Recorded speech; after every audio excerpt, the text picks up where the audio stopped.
I cannot believe we are already sitting here having a conversation about the holidays. I feel like 2024 has blown by, and with it coming to the end of the year, that means it is time to talk about holidays, budget, prep, spending, all of the good things to help you prepare for this season.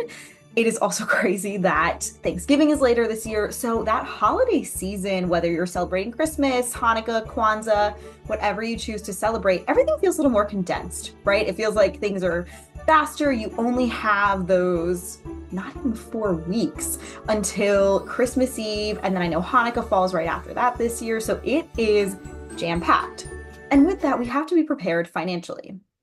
I have found this landscape has also shifted with everybody doing free Black Friday sales. Heck, I already got one today, and it's the beginning of November, telling me to start my holiday shopping, my holiday outfits, you name it, and are already giving me offers for things I need to buy. And it's coming from everywhere, right? It's no longer just, the big box stores like Target's, online places like Amazon, or, your local small mom and pop shops on Small Business Saturday. Everyone, it feels like, is running some type of promo or sale or last push for the end of the year. And so, with that, it can be really overwhelming to balance everything, to make sure that you are staying in line with your goals. So, when it comes to holiday spending, it can be tricky, right? I always encourage people to start setting aside money early.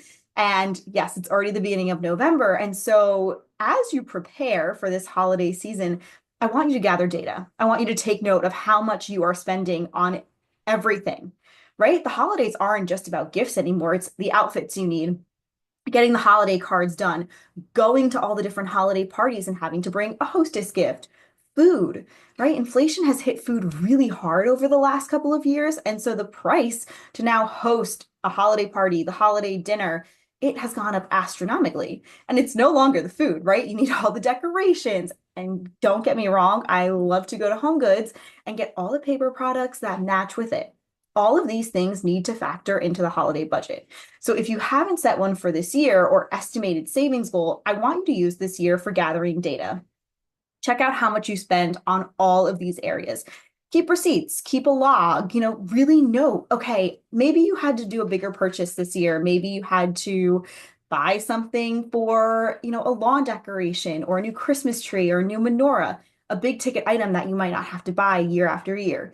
Not note all of these things down. So next year when this rolls around, you can say, okay, I'm going to subtract out, the $200, $300, or maybe it's even more for whatever you had to buy. That's a one-off. That was more of an investment piece for this year. But saving all this data is going to allow you to then divide up and say, okay, every month, these Christmas and holiday savings accounts used to exist at banks, but aren't as much of a thing anymore. So you can now create your own.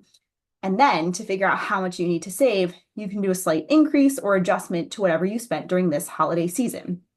I also encourage you to go back to my earlier point. We start talking about the holidays and start spending and shopping end of October, early November now. So make sure you have your money set aside and your savings ready to go by that time period. It's no longer, okay, Black Friday, I want to make sure I have all my money set aside, or, by the end of the year so I can pay off the credit card bill. If you're spending the money in November, come December, that credit card bill and that company are going to come knocking wanting their money. The other thing I want you to take into consideration is what are different ways that you are giving back to charities for the end of the year. I know a lot of us, $5 here, $10 there, or even larger amounts, and those can add up. And I want you to make sure you have room for those in your budget. I know for me, it is so important during the holiday season to be sponsoring families, making sure that I'm donating food to the local pantry. It gets really cold here in the Northeast, so buying clothes, hats, donating them whenever I can is really important to me. And that takes a lot of time and also money. And I never want to be in a position where I can't fulfill those kind of promises I've made to myself and also to my community during this time of year. So to me, factoring in those charitable ways to give back, whether it's in your time or your money, that is important and essential to think about this time of year. The other thing I want you to think about is what are the gifts that matter? So many of us, especially too, and I am guilty of this 100 times over, we get in the shopping frenzy, right? It's, oh my gosh, this would be so cute for this person or that person. And then I find myself buying gifts for people that I might not normally need to or intend to.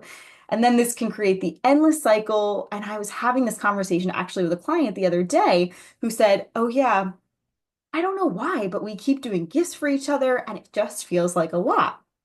It started one year, and for some reason, we've kept it going this entire time. And so make sure you're conscious of that as you are shopping. Know who it is you need to shop for. I actually, even in my iPhone, I keep a list. And as I see things popping up now, I'm not ready to start my holiday shopping, but I take a note for myself, or I say, I drop a link into my notes app and I say, here are the people I need to shop for. And then as I see things, I drop it in there. This way, too, before I start my holiday shopping, I can look and say, okay, this makes sense. This feels right. This works from a budget standpoint. That way, I'm not sitting here with 100 different gifts, trying to remember who goes to what and realizing how much money I spent. Nobody wants to wake up in December or January, depending on when you do your shopping, and say, oh my goodness, what have I done? There is so much frenzy created around this holiday, and we want to enjoy it and not have that spending hangover. So I am excited. We are going to be diving into a lot of different topics for the rest of the year to help you prepare for 2025 and year end on the Wealth Cafe. So make sure you are subscribed and following along for all the amazing things we have to share. See you soon.